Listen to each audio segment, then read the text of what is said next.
You're listening to the Ask Drone U podcast. You ask, we answer your drone questions. Whether you're here to turn your passion into profit or you simply fly for fun, we're a community of learners and teachers who aspire to achieve greatness. We are Drone U.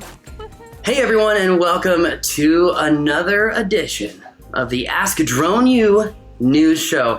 Joining me as always today is the Flying Dutchman who has flown across the pond to tell us how crappy our public schools really are. Just kidding.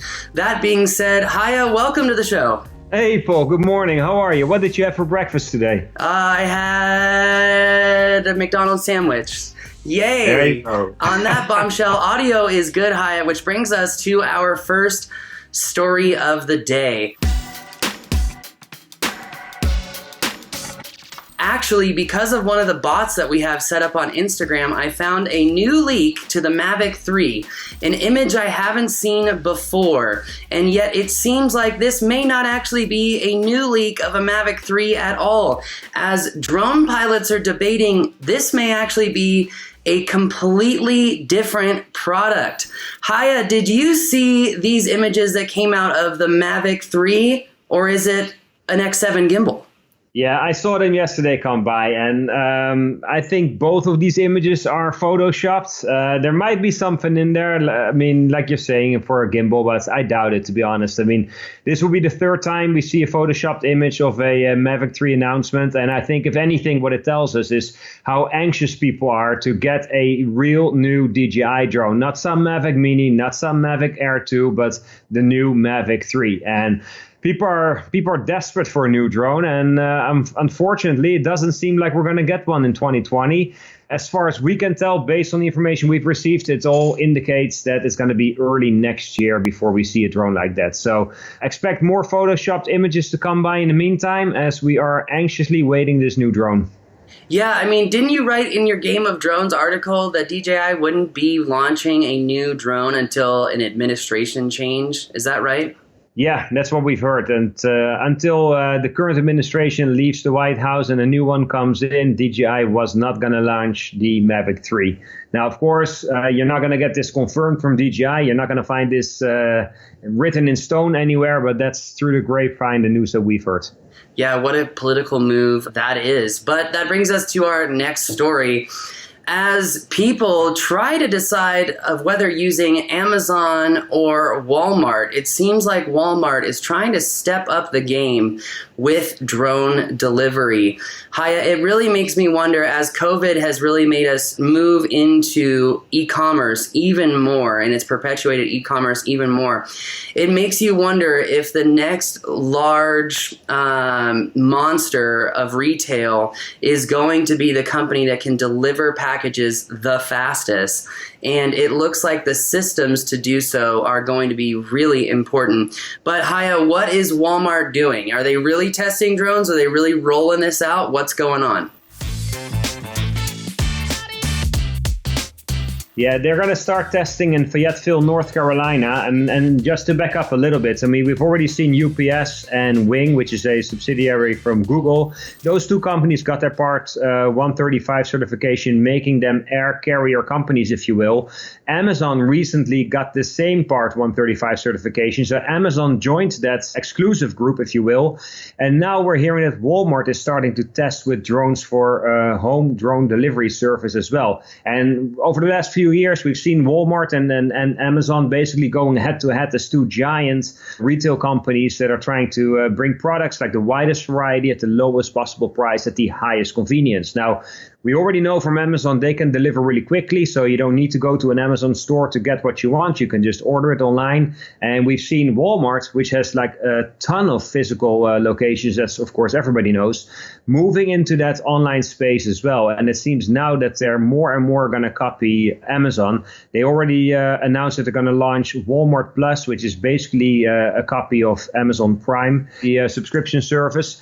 And now they're also going to launch a drone delivery service to get smaller grocery items, small baskets, they call them, delivered to people's houses very, very quickly. Now, for them, in order to do so, they are most likely going to need their Part 135 certification as well. We have not heard if they are pursuing that currently. I would imagine that they would. And they're using drones from Flytrax Aviation. Again, these tests are going to take place in North Carolina, in Fayetteville. And it's all planning to happen in the last few months of this year. So we're definitely going to keep an eye out for Walmart and see if any new drone news is coming from that company. So not only in the United States are we seeing retail companies moving into the drone delivery service business. Tesco, which is a giant retail company as well, a grocery store really in the United Kingdom, they are starting to do tests with drone delivery service as well. They've partnered up with Mana Arrow in Ireland to deliver packages there. And I'm not quite sure what the regulations are for drone delivery services in the United Kingdom. I would imagine they're somewhat similar because the perceived risk, of course, is the same with drones either falling out of the sky or flying beyond visual line of sight. They've teamed up with Mana Arrow and they're looking to fly their drones at 260 feet, so quite high, but still well below the 400 feet limit that we have in the United States. And I'm pretty sure that in the UK it's either 100 meters or 125 meters, so it's around the same elevation basically.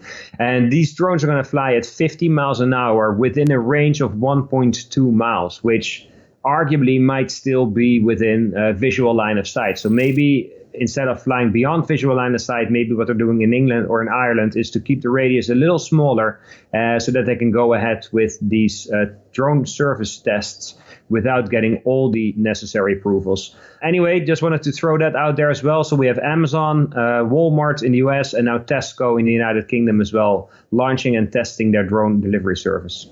Honestly, I used to live in Europe, and Tesco was one of my favorite stores because it's kind of like a mall all-in-one store, just kind of like Walmart is, except it's got European fashion, so you feel much classier walking through the store. But I think Tesco has a much better opportunity for drone delivery because most of their buildings are very tall. They're in very, very congested cities, and actually the idea of extending visual line of sight is quite smart.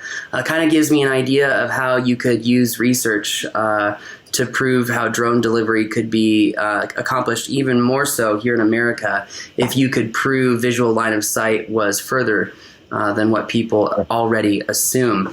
Haya, let me ask you, as someone myself who's avidly awaiting the Walmart Prime alternative, do you think that drone delivery will be included with Walmart's Prime?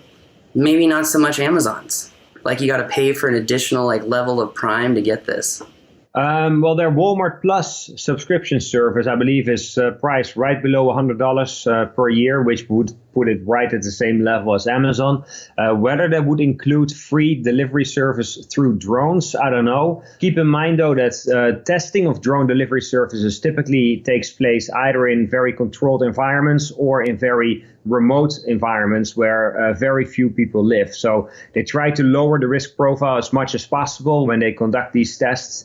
And I think we're still probably a couple of years away from seeing drone delivery services as a routine service flying, let's say, through dense urban areas. I don't see that happening anytime soon, really, for a couple of reasons, mostly to do with regulations from the FAA. We still first need remote ID, and also we need something for flying drones beyond visual line of sight, especially if these drones are flying fully autonomously, because the current regulation for drones still requires a pilot at the sticks. Even if he doesn't fly all the time, he needs to be ready to take over control. So for routine drone delivery services, I think we're still a few years out.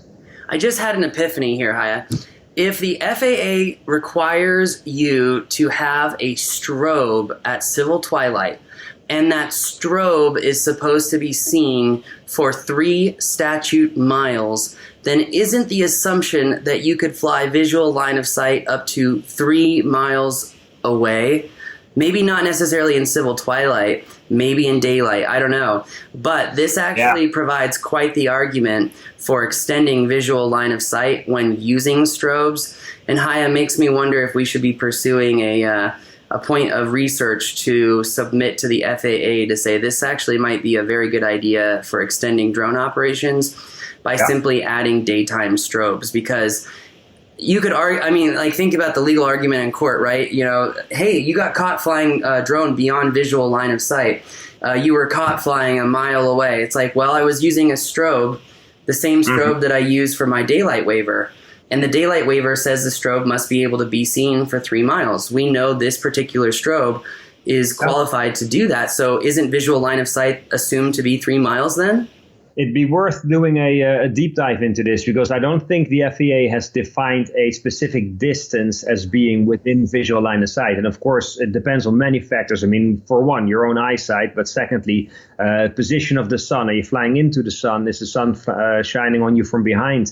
Is it cloudy? Is it rainy? How big is the drone that you're flying? What color does the drone have? Now, like you're suggesting, if you put a strobe on the drone, then I think even in bright daylight, you would significantly extend your visual line of sight. I don't know if you would get to 3 miles, but you would probably get pretty close to it, I would imagine. Yeah, it might be setting up a good argument, frankly, for how to achieve that. But that brings us into our next piece of news, because we probably are not the only drone pilots who could benefit from flying a little bit further away from ourselves, as one particular drone is actually, it seems like, measuring groundwater. Is that right?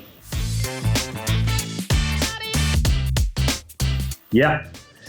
Students and a professor from the University of Rhode Island, they've used drones with a thermal camera to basically monitor salt ponds that you have in that area and see where the groundwater seeps into those ponds. And typically the groundwater comes from the bottom up, but especially late in the summer when that salt pond is already warmed up because of all the nice weather, that groundwater tends to be a lot cooler. So when you fly over that salt pond with a drone and a thermal camera, you can see those plumes of fresh groundwater basically coming in. Now, you may wonder, like, why is this important? Why do we care for this? So the issue is when polluted groundwater, possibly carrying pesticides, comes into those saltwater ponds, you want to know where the water is coming from. So monitoring it and knowing where the water inflow originates helps them to do so. They've been testing this project with an off-the-shelf $10,000 drone.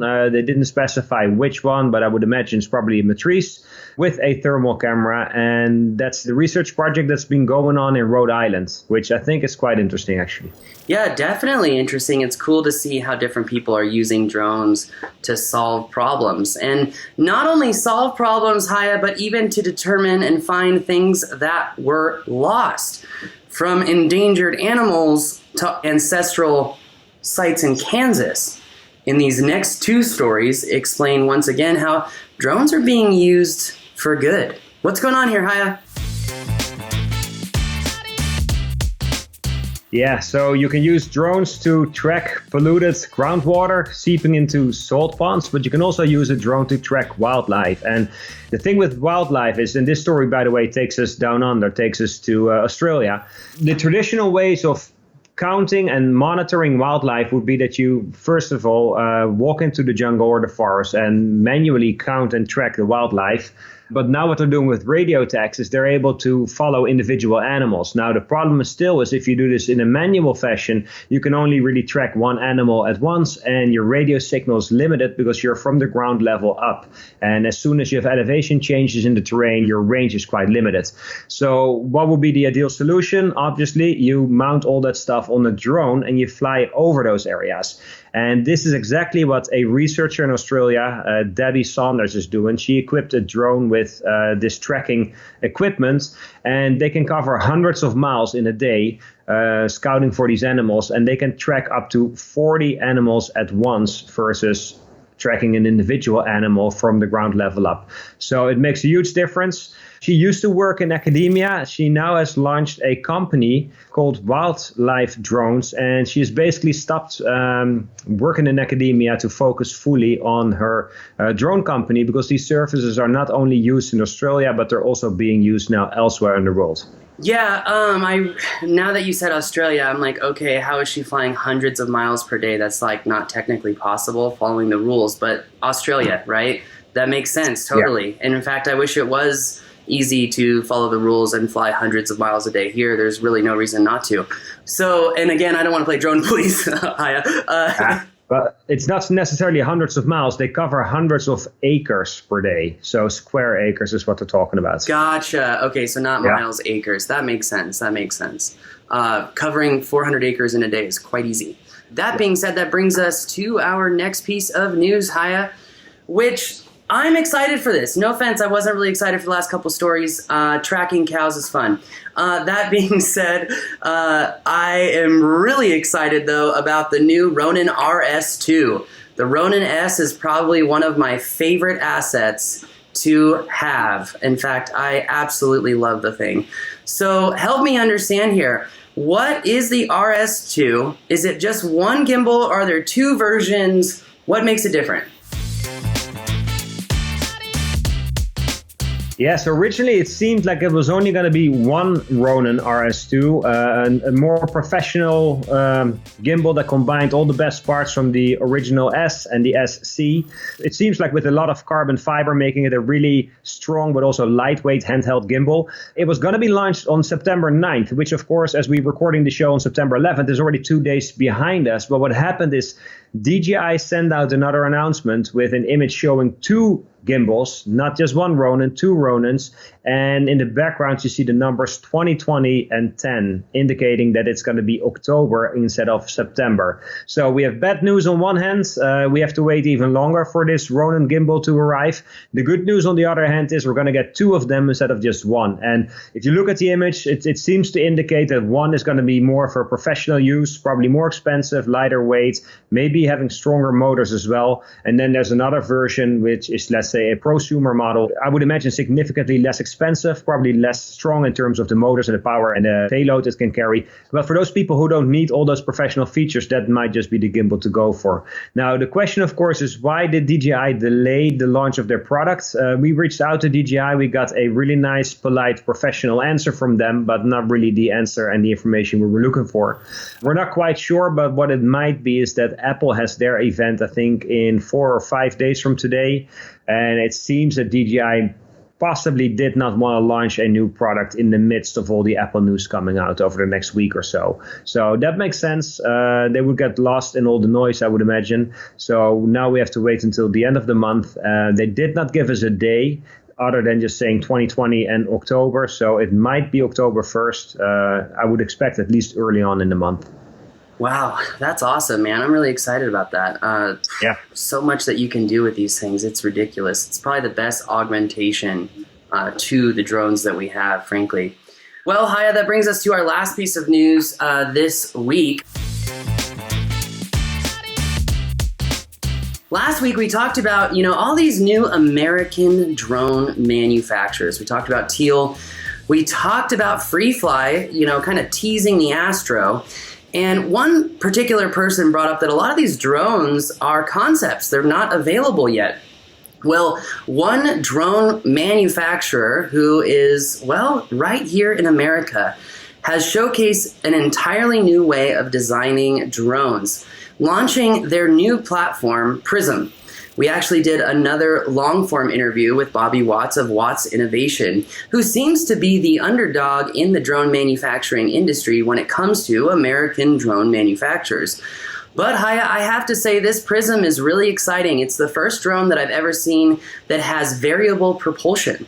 What do I mean by that? I mean that you can actually take the arms off and put new arms on, and the drone automatically and autonomously programs itself to work with those new motors and those new ESCs. This is truly a platform. I mean, we are so excited about this particular aircraft. We are going to teach a class on it in our new props system.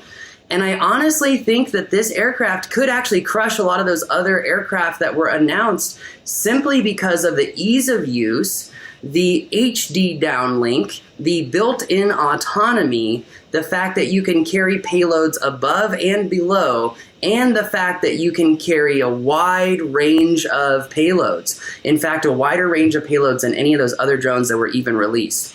By hitting a lot of these different aspects, Watts Innovations has created a true drone platform. As oftentimes when new drones come out, pilots think about Well, should I replace one particular drone when I buy this new one? The question this time may be, which drones should be replaced with this one drone? Because this is a true platform. And I love the portability of this drone too, Haya. This looks like a heavy lift because it is, but it fits in a box that's literally that size right there. Easy enough to transport. So when you spoke to them, did they give you any information as to, in terms of what we can expect in terms of pricing, or? I'm not sure. I can't remember right off the top of my head right now what pricing was. I know it is currently available. I know that you can buy one. There are 3 working units right now, and they're in production right now for their first line. That said, I think it's cool that we're actually seeing these drones in real life. We're seeing them fly. These are not, what is it called? VFX. It's real. I love, too, the fact that I know one particular team who has tried this system on set, and I think it's an amazing, amazing drone. Another reason that I'm really excited, Haya, is the coaxial X8 setup. A lot of people who have not flown coaxial drones are not familiar with the level of stability and the level of sensitivity as well. Like, you have a very stable aircraft, but you also have a very aggressive flying aircraft. You can do so much with that thing.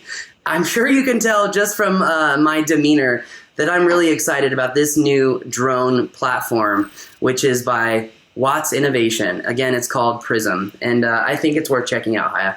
Yeah, for sure. And to be honest, Maryland is not that far from where I'm based, so maybe I'll just swing by one of these days and see what they're up to, because it'd be nice to see these drones in action. Let's talk about that off camera. There was something that I spoke about with Bobby, and let's discuss that off camera. I think you're onto something. That said, gentlemen and ladies, want to thank you again for joining us today, joining the Flying Dutchman and myself on another edition of the Ask Drone You News Show. Stay tuned for next week when we will be, airing at our normal time. Haya, thanks again for joining me today. I'm excited to see you next week. Sounds good, man. Looking forward to it. Awesome. Well, thank you, sir. And thank you, everyone, for listening. If you have found the show useful or friendly, for whatever reason, please leave us a review and a subscribe. That's going to do it for us today. My name is Paul. This is Ask Drone You.